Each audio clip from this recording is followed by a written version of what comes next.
Hello, I'm Maine Realtor Andy Mooers, and today we're going to talk about farms and what happens when it comes time to sell part of the farm. There are some things you can do that you won't regret, and there are serious mistakes that could be made that you didn't see coming. Picture this. It's always good to use an example. Grammy and Grampy lived on the farm for 60 years. Best friends, we've lost Grampy. Grammy doesn't want to leave the set of buildings, but worries about the taxes, the overhead, the things that Grampy used to take care of, and she didn't have to worry about. So the farmer down the road that rents the fields decides he'd like to buy all of the land right up to the doorstep of that farmhouse. Don't do it, Grammy. You may be thinking you're getting rid of all that extra land you worry about and making a few extra dollars and having that much less to pay taxes on, but think about it. A farm. What is a farm?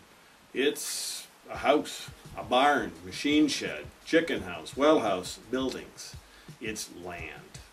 If you sell all the farmland off, all the woodland off, anything that might border a brook, all of a sudden you are all hat and no cattle. The farm isn't anymore. What is the next buyer of that farm, either a family member or someone outside the family after Grammy dies, going to do with all those buildings? I'll tell you what they're going to do with them. They're going to insure them. They're going to maintain them. They're going to paint them. And they're not going to have land to fill them with hay or critters or anything farm related. Maybe use them for storage units, and it looks like a pretty farmhouse, but you've got no land to go around it, no spread.